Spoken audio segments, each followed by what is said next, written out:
Are you ready? You think you can tell us what to do? You think you can tell us what to wear? You think that you're better? Well, you better get ready. Bow to the masters. Break the wall!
Welcome in to another episode, a special time. Let me tell you something, brother. A little tribute to our main man, the Hulkster, Rip, brother. Of course, a SummerSlam going on. That's why we're early. And the tag team belts are on the line. The most incredible hour, most dynamic, electrifying hour you're going to find here. Live from Tom's Production Studios here, 206 Creator Studios. Of course, Tom's Productions, if you think it, he can ink it on all your printed and decorated apparel needs. Very close. I'll take it. Yeah, take it out good. Yeah, so it was a week ago Thursday. We lost the legend, the immortal Hulk Hogan. Tough day. Very tough day. I mean, it was, like his catchphrase, "Let me tell you something, brother." That's what our show has been named after. When Right, brother. like you, Nega Timothy, myself, we were brainstorming ideas like what to call the show. And it just like, "Let me tell you something" was a big phrase in 80s pro wrestling in general. And then Hogan always added brother to his version of it. So it's like, "Let me tell you something, brother," because we're all talking and we got something to say, especially in the world of professional wrestling. Yeah. So iconic. Probably one of probably one of the most recognizable human beings in the world back in the 80s. More popular. Michael Jordan probably took over it in the 90s, but as far as just iconic individuals, right. the Hulkster was it. I remember back in the early 80s, watching like a 60 minutes of him at the lower levels as he was just coming up, and Hulkamania started, man, and it was crazy. And we'll get into more of that as we go along, because I think it was June 18th when Bubba the Love Sponge, Hulk Hogan's former best friend, reported that he wasn't doing well. And then like Hogan's close friends, confidants or whatever, family said, "Oh no, he's fine, just routine, minor, he'll be fine." And then Bubba kept saying like, "No, like they're calling people in to say their goodbyes now." So, and we had it on the show, and we were following it for the last 2 months or so, like when it started, because like we even said, like, it seems odd. Where's Hogan? Yeah, it just disappeared. Just knowing how he's been, like, I mean, I grew up with him, so 42 years old, like that's what I know. And like, if you gave him money or a camera, he was going to be there. Totally. So, and that's where it's like all of a sudden, like he's doing all these tours, stops on every talk show that he can be, then just completely got a new event. He and Bischoff were working on a whole new ticket. Man, you just like to jump my side. Oh, sorry.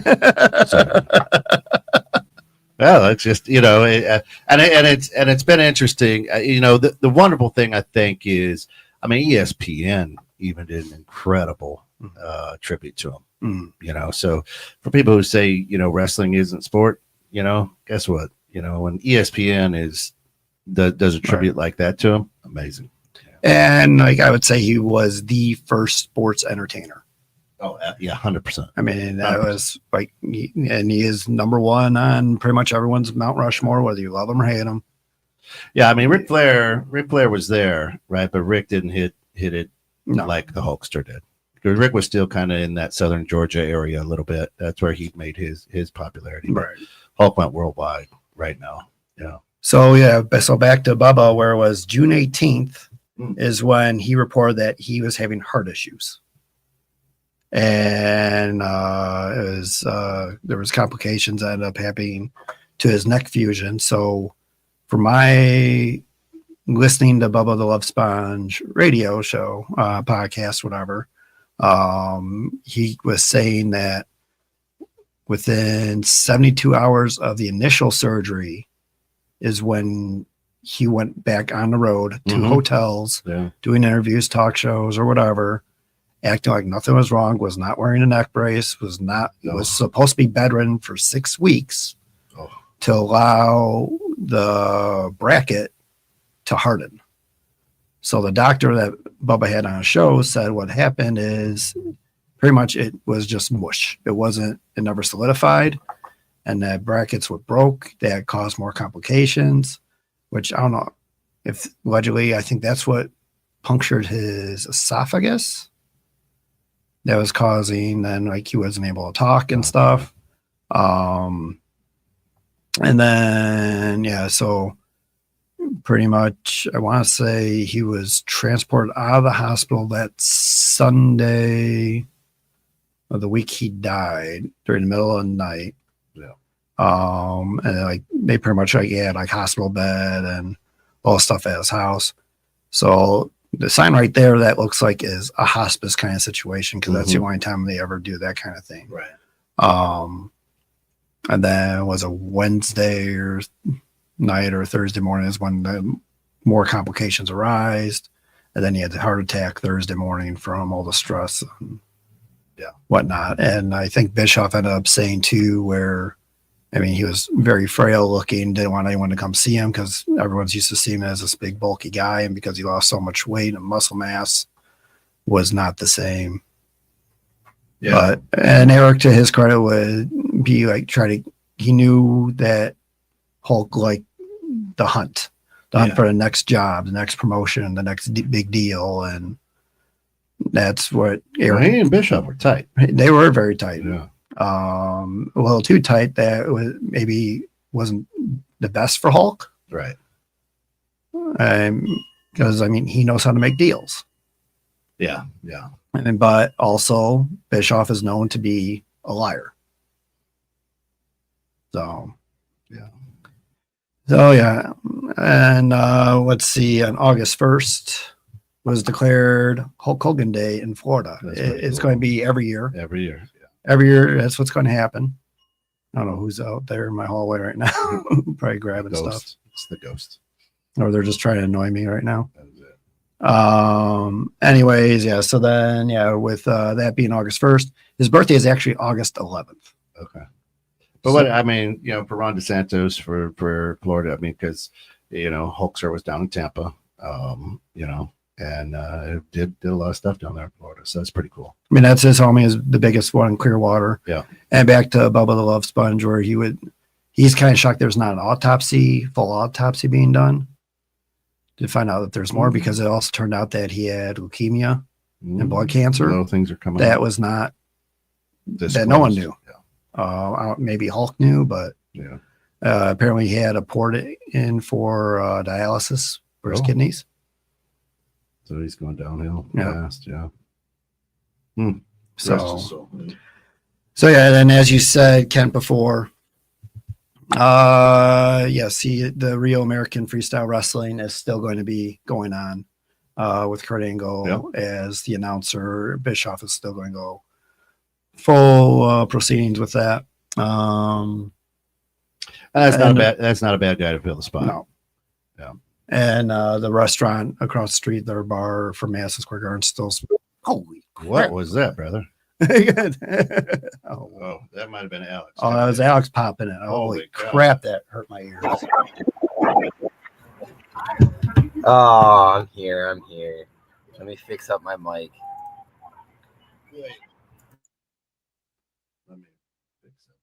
He's not even wearing his. Let me tell you something, bro.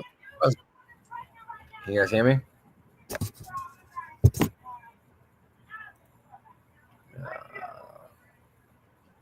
That loud over there. You got that loud over there. For some reason, I have no audio. We hear you. Let's see if now I have audio. I guess. That sounds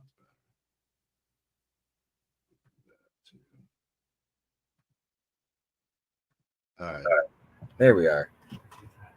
That's better. Sorry for blowing your ears out, Tom. Oh, you wanted to do that. That was your goal from all along. Amen. Terrible. I mean, I don't know. I forgot what. I would do that. The time change. Always good when the host at 5 minutes to showtime goes, "Hey, are we going at 4?" I will say I was dealing with the kids and I looked up at the clock. Yeah, there's more kids. More kids, and we can't pay for their cameo appearances. Though. I know. That's why I'm trying to keep them off. What a week, though. Yeah. Well, and we're talking about REF, and I think it's good that Kurt Angle's there. He brings that wrestling piece to it. He knows both sides of the business, from pro wrestling to freestyle wrestling. What was it, 30 years ago now that he won the 30 years ago that he won the next year? Yeah, next year's 30 years with a broken neck. Come on, broken freaking neck. Right. Come on. You make sure you get that right. Right. So, yeah, good stuff. And yeah, so I mean, again, like, just so the audience that's watching or whatever understand, like, we are celebrating the life of Hulk Hogan, more positive stuff. Yep. Kind of stay away from the Terry Bollea. Yeah. Terry Bollea was the guy that played Hulk Hogan, even though it kind of morphed into 1-on-1, but there's been questionable stuff. I mean, that's where Bubba the Love Sponge somehow someone stole the tape that he had with Hogan and Bubba's current now ex-wife that ended up ruining Hogan's second marriage, as well as his public appearance and persona. And then the only good outcome was it got rid of Gawker Media. Yeah. But the damage it did to his reputation and stuff. I don't know if you caught Kevin Nash's podcast at all, but it's called Click This. He mentioned in there he never once ever heard Hogan use the word, but now all of a sudden you got it on tape. Yeah. Where it's like multiple times. It was actually a good show Kevin had there. Yeah. Yeah. And then also there is supposed to be a documentary on Netflix on Hogan coming out end of the month, I believe, as well. That was already in production. Yeah, I think they're doing one on Kobe. They're getting all the They're getting everyone now what they can do. Yeah. So besides all that stuff, back to like how his impact on me growing up. I mean, like right up here, that was my very first action figure I ever got. That bandana right there was my first ever souvenir at a wrestling event. Back when I was younger, my dad took me, my family, to Rosemont Horizon, and the main event that night was Hulk Hogan versus Big Boss Man in a steel cage. Nice. So what's funny, as a kid, like when you're growing up, you're thinking you're going to like a TV event because you're used to watching Superstars or Wrestling Challenge or Saturday Night Main Event and not understanding how house shows operate. But to me now, it's like I prefer house shows more than the actual big production SmackDown and Raws because I mean it's constant entertainment. They're trying new things. And I remember like being weirder. It's like, oh, we saw this finish at the show that was on like Saturday Night Main Event.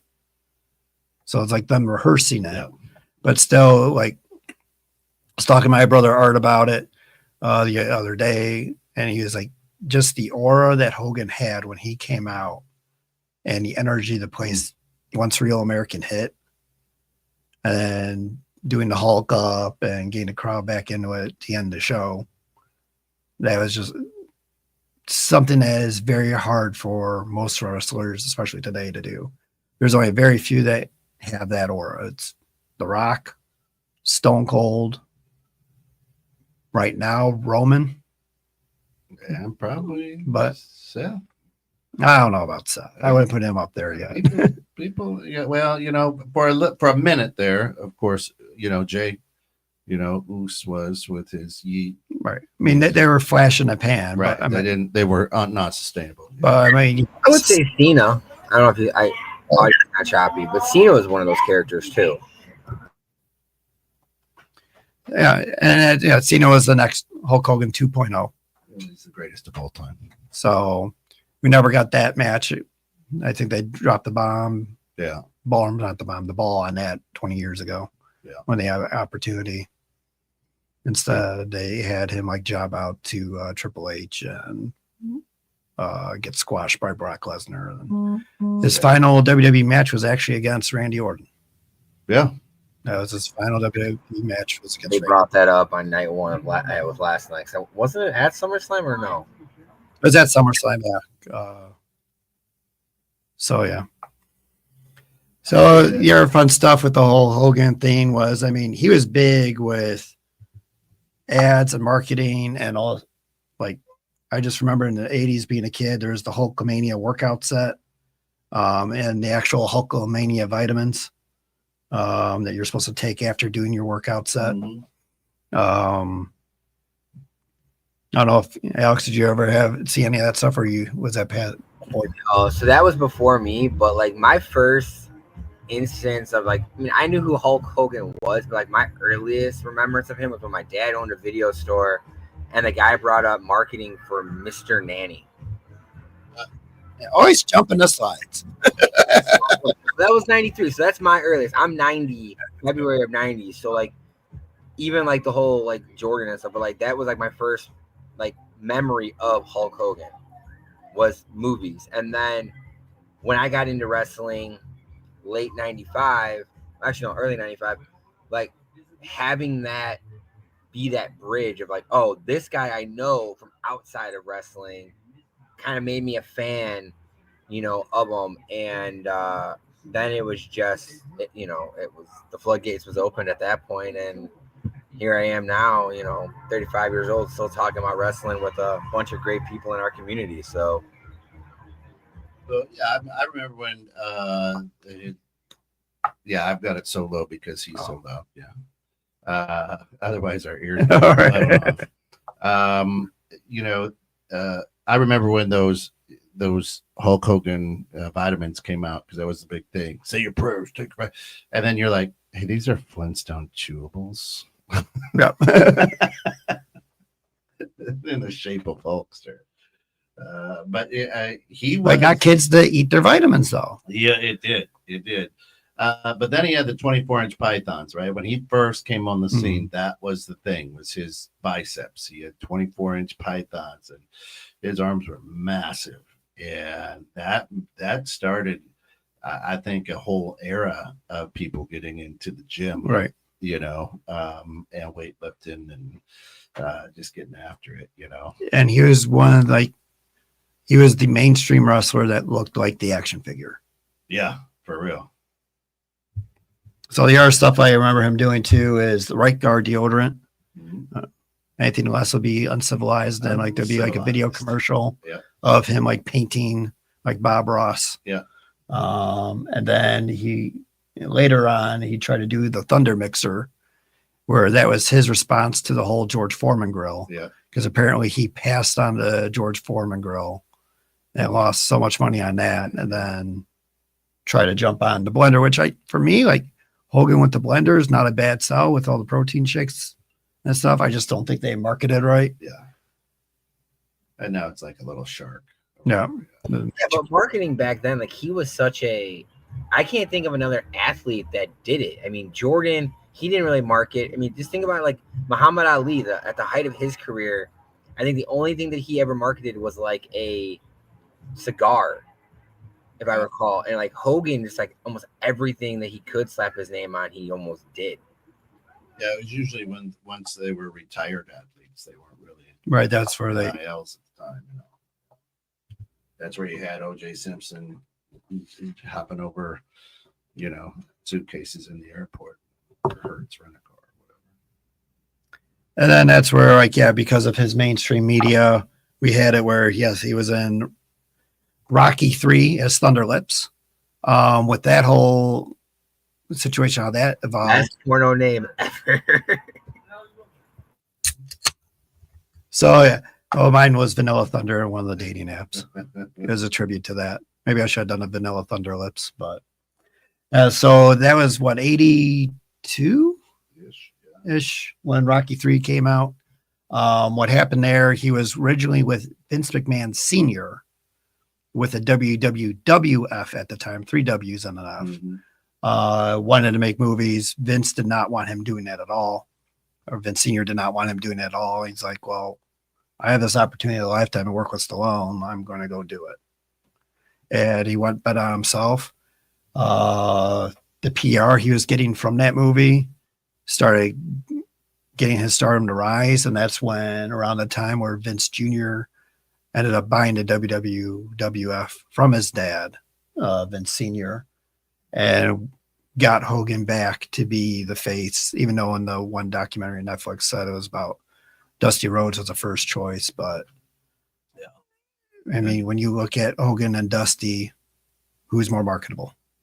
And the signature horseshoe mustache. The Fu Manchu. So, yeah, then with that coming around, he had the great relationship from Rocky 3 with Mr. T, where then he was the first wrestler to be on Saturday Night Live, first one on Sports Illustrated, would then make cameos with Mr. T, not only on Saturday Night Live, but over on the A-Team TV show. So I remember watching that with my other brother, where he's a big A-Team Mr. T fan, and he's like, oh, Hulk Hogan's on. And then, well, I'm going to watch it now because Hogan's on. Then you had the rock and roll wrestling cartoon and connection with Cyndi Lauper. I mean, in the 80s, I don't think anyone got bigger than Hogan. No way. I mean, you had some pretty big stars in football. You had big stars in basketball, Magic Johnson, Larry Bird. You had big stars in baseball. But nobody was that. Like I said, he was global. You had some stars. You take Magic and Bird, and they were you crossed America, right? But you could go over to China and they knew who Hulk Hogan, you know. And that's also to like back to his New Japan wrestling days. Yeah. So what a lot of people don't know is like Hulk Hogan actually could wrestle. Mm-hmm. I mean, if you watch any of his New Japan stuff, he could wrestle. He could grapple, do moves, holds, or whatever. He learned very early on in his career in the 80s, you only need to do a simple move set. And it just, the crowd reacted. And that's how he would go about doing the rest of his career. Is like, this works. Why would we change it up? We're making money. They love it. They're paying more for the merchandise and everything else. That's why it was the 3 moves of doom or whatever you want to call it. 5 moves of doom was similar to Cena. Whereas the Hulk up, 3 punches, big boot, and then the leg drop. Sometimes a body slam depending on the size of the guy. But yeah, I mean, yeah, the Hulk up was huge. The no sell of finishing moves that no one would ever kick out of. They do this. This is amazing. Right. And it's funny with me, like growing up, like the whole Real American theme song. When I was working out, I put that like halfway in my playlist or towards the end. Yeah. Just to get that extra boost, that second wind boost. That's it. To finish up the workout and get yeah. that energy. Oh yeah. All right. So now we can go to the slide that Alex was talking about. His movie careers. So his first starring role was No Holds Barred. That was all mainly done by Vince McMahon because he didn't want to lose Hogan to Hollywood. Mm-hmm. So like Vince helped like write the script, get the production, get the cast and crew for that, and I believe also Suburban Commando, which that one had Christopher Lloyd in it. That I think came around like when Terminator 2 came out. So it was like the kids version of that. Then there's Mr. Nanny. That was probably out of all the movies they starred in was probably the best one. Sad to say. And then there was Thunder in Paradise, where when he was filming that, when he ended up meeting Eric Bischoff. This was right after WrestleMania 9, and got that deal done with WCW to go over there because they were in the same studio lot at MGM Studios. Him and Eric had a talk and worked out some more movies for him to do, like 3 Ninjas High Noon, Secret Agent Club. I forget what the other one was, but I mean, there's another one with what was his name? Played Chubbs in Happy Gilmore 2. Oh yeah. He was in Rocky 2. Yeah. What was his name? It'll come to me. He played Apollo. He was Apollo Creed. He was Apollo Creed in Rocky, and then Shannon Tweed was in it too. Yeah. Very interesting. It was like all these 80s stars in this late 90s, early 2000s movie. But I don't know. For me, like my favorite Hulkster movie moment was Gremlins 2. Mm-hmm. Midway through the movie, the Gremlins hijack the production equipment that's running the movie. And then the usher comes down during the middle of it he sees Hogan and tells him to kind of yell at them, and he cuts his Hulkamania promo on them where... Are you talking about Carl Weathers? Carl Weathers, that's who it was. Yes, Carl Weathers. Well played, sir. Yeah, and I love it because he had on his championship. He just happened to have his championship. Yes, yeah, he was full like Hogan guard watching the movie. And I just remember what I said. People came here, pay good money to get their hot drink soda and just enjoy the movies. What you going to do if Hulkamania runs wild on you guys? I mean, that. Yeah. And he was also in like Muppets from Space. Oh yeah, that was in our cameo in there. That was Hollywood Hogan did that cameo. So good. And then what a lot of people don't remember is he actually had a CD out. I did not. It was he was an actual bass player, like an actual electric bass player when he was growing up. So he had musical chops. Right. Oh, he also claimed that he tried out for Metallica and got turned down, or he turned them down or something. That's one of those timelines. Like, what would his life been like if Hogan made Metallica instead of WWF? I might have remembered. Now I'm looking at some of these songs. Maybe I do remember that. I would just want So I think, yeah, he made this when he was in WCW. So this was way before the whole Macho Man Rap album. Hulk Hogan and the Wrestling Boot Band. Play some of your favorite, like Hulk's the One. There's Hulksters in the house. Number 9 is there yeah. you go. Number 2 is American Made. 3 is Hulksters Back. 4 is the Wrestling Boot Traveling Band. 5 is Bad to the Bone cover. Yeah. 6 maybe the corniest song listening to is I Want to Be a Hulkamaniac. Have fun with my family and friends. 7 is Beach Patrol. I think that one's a rap. Now, what he's not telling us is this is Tom's playlist when he has adult company over. Right. What company? Before he lets the cat out. That's number 12, secret bonus track. Let the cat out the bag. So I'm going to just tell you guys right now, the cat was let out again this past week, not by me, and then got mauled by a dog or a coyote. Whoops. So it was not me this time. So I'm completely off the hook. You guys can drop it, or we could start bringing up stuff about Hooters and a person's name that starts with us. So if you want to, should we go get like a cat from like a pound and bring it to her? I mean, as a I'm trying to give her my 2 cats. There you go. But so before I was rudely interrupted again by those 2 jabronis, we had number 8 was Hulk's the One. Number 9 is Hulkster in Heaven. Hey, we should have played that. Which is a ballad. Yeah. By the way. Oh. That's a tough Now, listen. right? Right. Yeah. And then 10 is Hulk Rules. Hulk Rules. That's awesome. So 10 tracks on that CD, Hulk Rules, Hulk Hogan, and the Wrestling Boot Band. So what I've noticed too, I don't know if any of you guys jumped on eBay or whatever, a lot of his stuff is not selling Ain't moving. high. Yeah. Too soon. Well, no, usually it's like the day someone dies, a celebrity or whatever, like everyone wants their stuff. I know his stuff, like, I don't know if it's because so many people have it.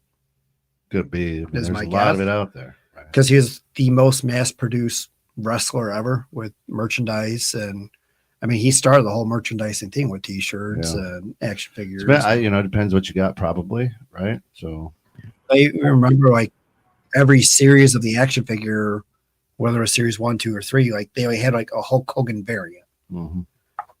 And then they have like 3 or 4 other guys, but there was always like a Hulk Hogan in that next set. I'm wondering if there's anything because of all the legal stuff going around. So with him and, with the whole family with Linda, and because like before, right when he died, I mean, there was reports of his $30 million estate being protected by his current wife to keep it away from his first wife and things like that. So I'm just wondering what legal actions are going around. So apparently he had a prenup with the second wife, did not have it with the third. They had 2 separate houses that were next door to each other, where like her and her kids would stay in the one house and then he'd go in the other house because he didn't want to deal with it. Let's see. So I'm going to go away from Hulk Hogan more towards Terry Bollea. I don't know if that's going to make sense to a bunch of people, but Terry Bollea as the person. He and Brooke had a falling out years ago. It was after the whole tape incident. It revolved. I'm trying to think. Well, wife's name? What? Daughter's name. That's daughter Brooke. Yeah. So I'm trying to think what happened there. Was worried for her father long before all this other stuff, like that he's doing too much. Mm-hmm. It's like, you're set, like take it easy, rest. And he just would refuse to. He just wanted to go, would not listen. I think Bubba reported that she went to, because she now lives in Tennessee, she helped remodel one of his new Hogan shops there. And like completely stripped down everything, made it look how it does now, and just great. All she wanted from her dad was to watch a sunset with him. Mm. He could not give her that. Wow. And it was like 10 minutes away to watch a sunset, like on their porch or whatever. and he had to go. I was like, that's all she wanted. So I was like, after that, when she realized, like, because like he made a comment like he doesn't do weddings or funerals, so he didn't go to her wedding, but then went to Nick's.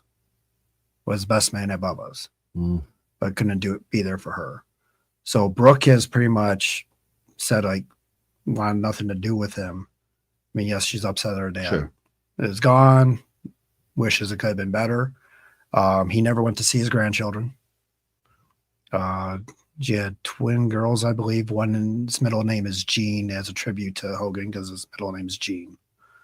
Her husband tried to reach out to get stuff amended with them, and Hogan just had no interest. So whether or not that was because of the new wife, I don't know.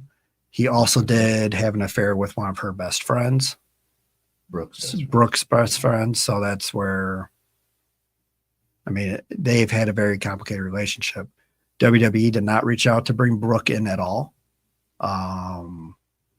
They did bring Nick out for Raw and yesterday at SummerSlam, but Brooke was not.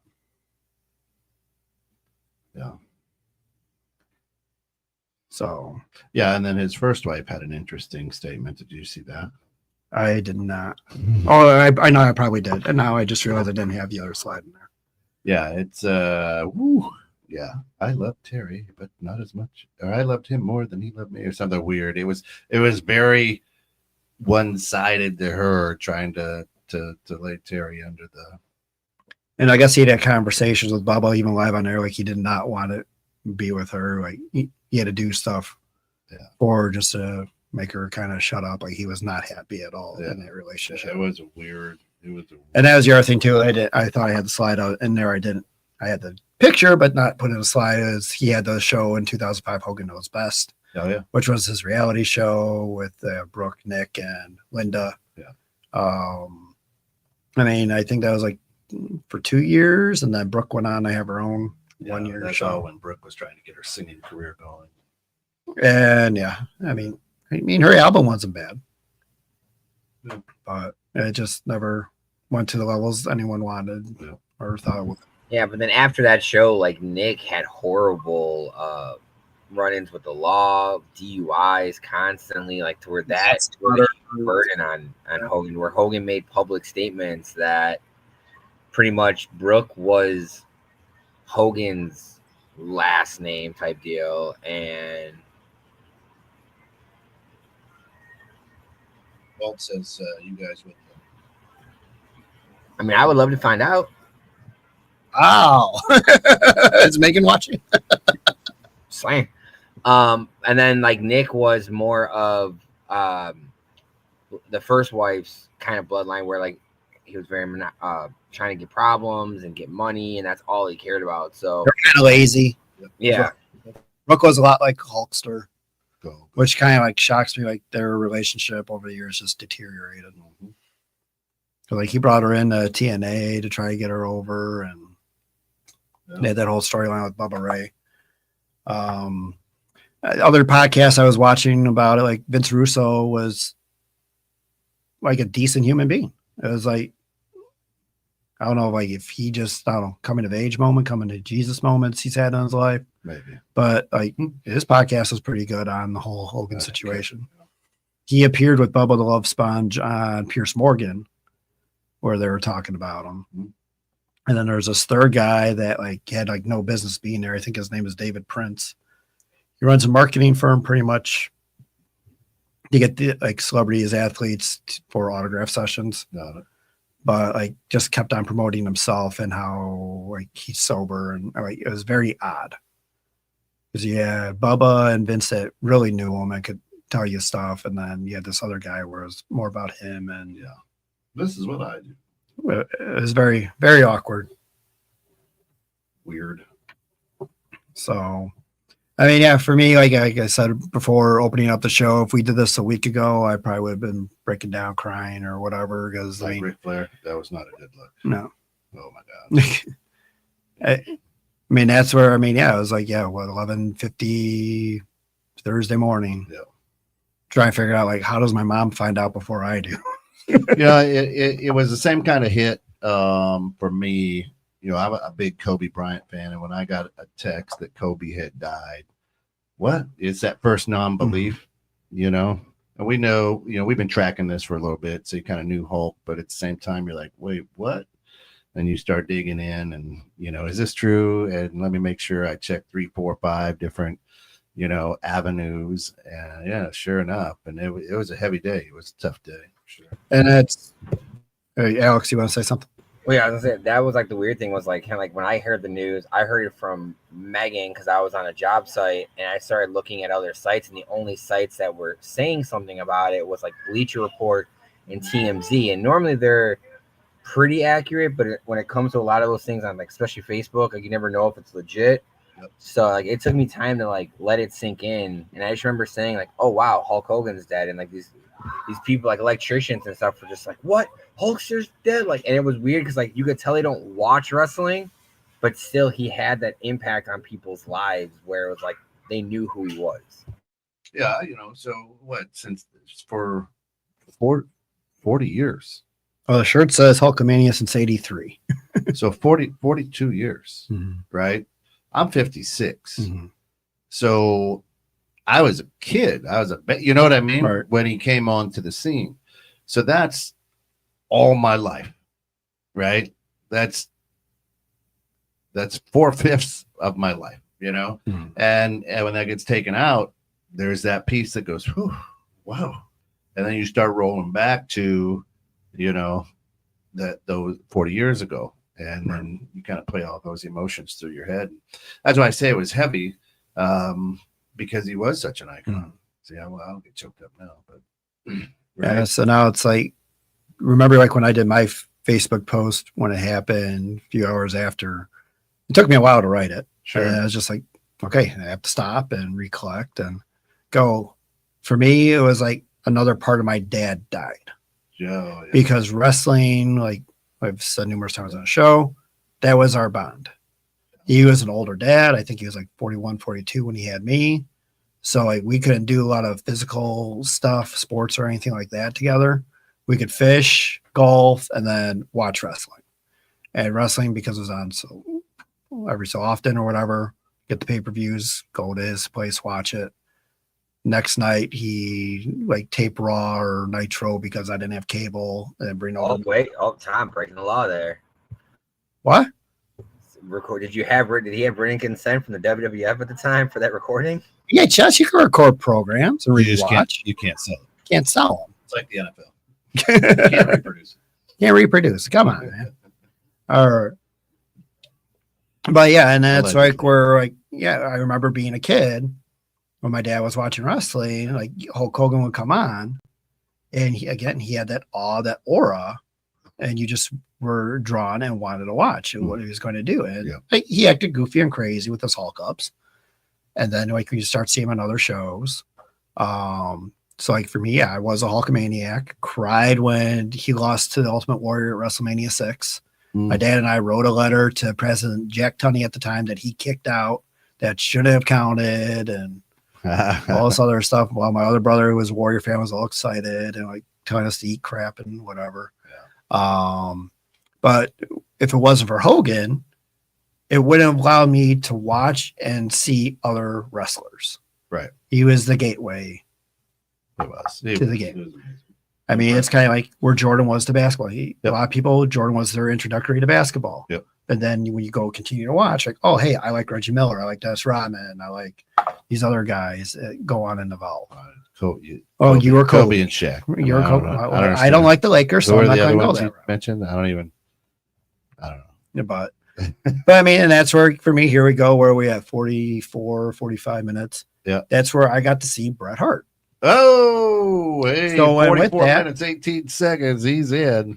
And that's where, yeah, it was the whole, like, because Bret Hart was on the undercard of the matches, and it would allow me to, like, okay, go, like, oh, Bret's more my size. And then I like that style. And then I like the more technical aspect, and that's where I started drifting over. Yeah, because Hulk was a monster. I was 6'6", 6'4", 6'6". They labeled him as 6'7", but that was like with the lifts in his boots. Yeah. At 300 pounds? He was a big dude. What's he want to say now? No, so it's funny because I actually have you right now. I took notes. See, look, SummerSlam notes. I know I'm jumping ship, but it was funny because at 2 hours and 48 minutes and 14 seconds yesterday on night one, Michael Cole referenced Bret Hart, and I actually made a note of that just to say. Now you're jumping shows. That is it. Our post show that we'll get into later. Dude, I did the same thing. And my final thing with Hogan too, like with my dad, when my dad was in a coma in the hospital with him battling cancer, the last thing we were watching was Hogan matches, just in the background.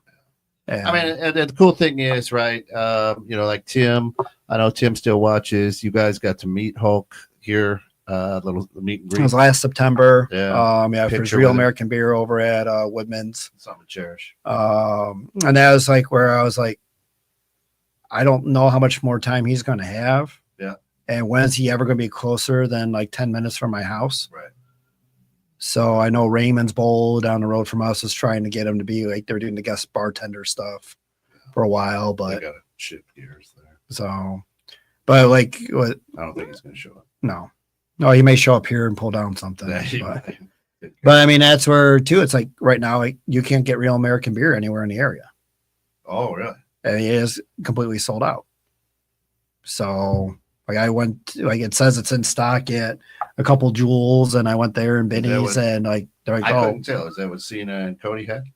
that's what Cena and Cody had. Yeah, I wasn't sure. I was like, because that's got to be Hulk's beer, right? Then we'll get into that in just a moment here. So we're going to try to wrap up. Way ahead of you. I know.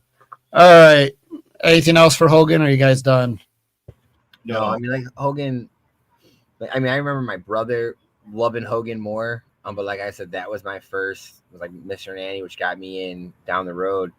But I never had bad memories with him though. Like anytime, I mean, again, all the legal stuff. But then you would have the video that would appear, I think, a couple years ago, where he was ripping somebody out of like a crashed vehicle. Like, and I remember bringing it up on the show. Then is like, here's Hogan still being that, superhero, and that's what he was.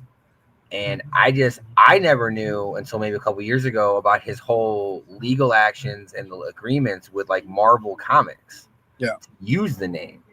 So he went before Vince did to get the rights and saved him a ton of money, or made him a lot more money than if Vince had it. Well, so when from the Marvel side of things, when Marvel was going to dump the name, because when Marvel did a huge dump of like all their content to different studios, that's when Hulk Hogan found out. So Hulk Hogan had a contract written up where he had first right of refusal at fair market value to buy the name. So when they were trying to sell it to, I can't remember what studio, but anyway, Universal, he had the right to buy the name. That's why now anything with the Hulk is the Incredible Hulk. It's not Hulk, Hulk Hogan, or not Hulk Hogan. But yeah, it's not just the Hulk. But he had the first right of refusal, and Vince McMahon was gonna buy it, and Hogan stepped in and bought it. And I want to say only bought it for like $700,000. It wasn't that much for what it was. Yeah. So. Yeah. And the other stuff that people don't know is like, I mean, yeah, he gets labeled as the racist and other stuff, but what they don't know too is he helped push Harlem Heat in WCW. He helped Kamala get a bigger paycheck when he saw that he was making X amount of dollars. Like, went up to Vince like, that's not right. Like, he's on the same card. Like, he should be making as much as the other guy in this match. Right. And like Atlas too is another one. Devon Dudley. Like, a lot of them have went up to back for him. But I mean, it's just a shame. Or the one thing that if it never was recorded and taped, how would people be with him today if that never got out? But you also have all the negativity. I mean, you have Ventura coming out even publicly recently and talking about him and how, the whole union comment and all that stuff, and how he was or the whistleblower, the stooge or whatever. It's just like, and that's just where like Megan and I were actually talking about it today. Like, I knew I was going to do this show. I knew this was going to be a major topic point, is his death. And it's just like, I'm now to the point where it's just like, I'm sad that he's gone, but there's no direct on my life, where like it's what everyone I was saying is it's giving it more airtime, which is giving it more chances for negativity. And it's just like the man's at peace. Like, let his family now be at peace. Like, let them do what they got to do. Like, because I've seen a lot of, like, my FYP page on TikTok was all about Hogan, and a lot of it was, like, people trying to take slander shots. And it's like, again, he's gone. Like, let that stuff live with you, family stories, whatever. But, like, let the man's legacy be what it is. And it is a legacy to be honored.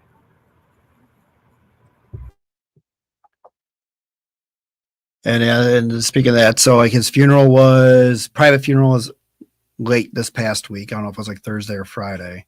And then Tuesday at 5 p.m. is supposed to be the public memorial for him. He was cremated, so he would not, because he refused to be buried or to have anyone bury him. Brett was right about that. Brett was right about that. Well, and I'll tell you what Brett said about him too. Is I think it was in the Calgary Sun where he had a story about Hogan where he was at the airport selling for 47 minutes, signing autographs, and like had to catch a plane, and then like he had to just stop and go on the plane, otherwise he's going to miss the flight. And like one fan was like, "Oh, just typical celebrity, doesn't have time to sign autographs for his fans." And Get there earlier. And Brett was like, he was there for 45 minutes. Like, right? Did you not see all the good he's done? Like, and before John Cena, he was like #1 in Make-A-Wish. Yep. Foundation. You go visit kids in hospitals and all that other stuff. And that's like where I think possibly why Cena never wanted to have kids, because it seemed like Hogan wasn't able to be there for his kids like they needed. It was there for more others than his own family. But anyways, yeah, I mean, for me, I'm a Hulkamaniac. Didn't like what he did with Brett in WrestleMania 9, but that's kind of like where I started losing favor. But when he came back as Hollywood Hogan, I was like, oh, you get over it. I got over it. So thanks, Hulk, for the memories. That's it. And then we got a few minutes left. Let's wrap this up. Well, last thing I'm saying on Hulk is if you didn't have Hulk Hogan, you wouldn't have DX. If you didn't have DX, you wouldn't have had a bunch of kids in the 90s telling their principals to go suck it. That's right. Why you gotta go bring that in? You degenerate jabroni. So 2 days before Hogan passed away was the death of Ozzy Osbourne, Hall of Famer. He was involved with WWE at WrestleMania 2, came out with the Bulldogs. Guest hosted Raw. There's your DX reference, and I think his legacy was also in the ring with tough Cody. Week, and tough week for Gen Xers. So I mean, yeah, it was like 2 days before that was Theo Huxtable. Right. Right, Malcolm Jamal Warner. Right. And then on the same day as Hogan was Vince McMahon's car accident. Totally smashed his Bentley into a woman, BMW. Nobody seriously hurt. No one seriously hurt. Both cars are bad shape. Yeah, so he hit a guardrail trying to avoid. I mean, he looks up or whatever he did, and he tried to avoid it. He hit a guardrail, which sheared off the side of his car, which went flying into the other oncoming traffic. Well, she was like on her way to Martha's Vineyard or something, and reports was he was being followed by Paparazzi? No, it was undercover police or something, unmarked vehicle, and then the lights went on, and then he was kind of swerving. So his court date's coming up soon. Idiot. But he did, like, that was his first time posted on Twitter about the loss of Hogan. Yes, folks, that is a Bentley. You're seeing tournaments like that. Just so you know. And then also this week we had, speaking of Vince, his wife was in attendance with Triple H at the White House to witness them sign the presidential fitness testing to come back into schools.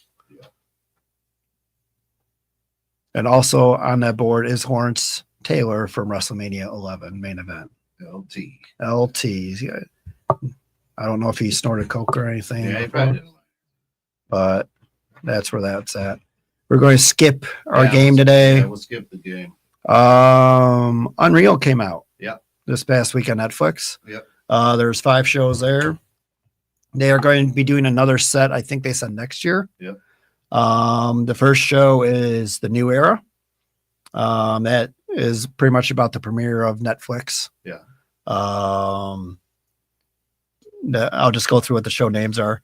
The second one's Push, where that's a creative team is contemplating about like booking a Royal Rumble. Show 3 is Worth the Wait. That's more about Bianca, Chelsea.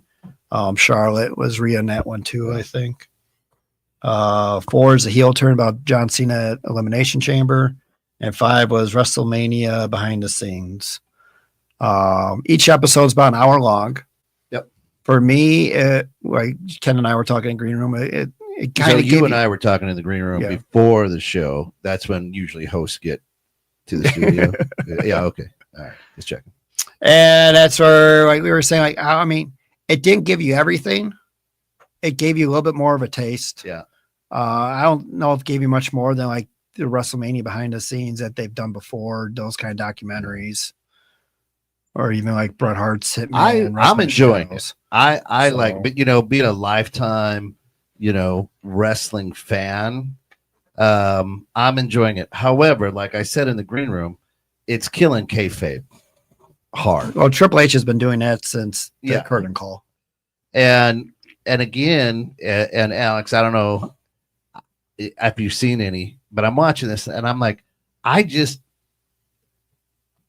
Triple H is not the cerebral. I'm trying to figure out how he got his seat, right? And he's just sitting here, love it. Hey, love you. Great job. All right. Love it. Hey, good work. Hey, you know what I mean? They're trying to paint him, I think, as something that he's not in this Unreal. I don't know how he got there because I'm just like, I don't get it. I don't get it. So we were saying where he was trained under Killer Kowalski, and then Harley Race took a liking to him, and Dusty took a liking to him, and then Vince would start inviting him into the booking sessions and writers' room to give him a more feel for the business. I mean, naturally, he does have that persona where he is likable, even though he can come across as not. But yeah, it was interesting take from Phil Gator or Phil Pepsi Boy. Yeah, on their relationship and when he left and came back and how much I still think he doesn't trust Triple H and Triple H don't trust him.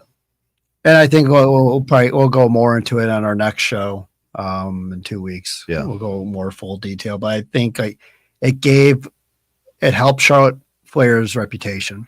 Oh, absolutely. I think it would help her out a lot. Yeah. I don't think it helped Jey Uso out. It did not help Triple H out. No. What do you think, Alex? I mean, the episodes. I'm still got the last one to watch. Again, besides this show, I mean, everyone having an Instagram and everyone having social media killed kayfabe a long time ago. Because again, you see, like you said, you see rivalries, working out together and things like that. So that's been dead for me. But seeing this is kind of like seeing them talk about like the main event of Elimination Chamber, having like all these guys who hate each other. Like, hey, I think this should happen. And then you have like John Cena and CM Punk. Can't say his name. I'm not there. You can't yell at me. I can't yell at you. You're on my hour time. We got 1 minute left. Hurry up. All right. But to see them to have the conversation, like, hey, I think this is better for your career. Like that kind of bothered me personally as a fan as well. Because it's like I don't want you guys liking each other like that. Like especially because they just had a heated match in Saudi. So it's like to see that come out now, and it's like, okay, you guys are more friendly. And that's where it's like I wish with the whole Netflix one, like if they would have shown like Hogan getting booed, like his reaction coming out, but like they don't show any of that part at all. Yeah. They again only want you to see what they want you to see. Yeah. It is produced by Peyton Manning. I don't know if you guys noticed that at all. Peyton Manning. All right, so let's wrap this up. AEW this past week, they are prepping for their all-in event in London, August 24th.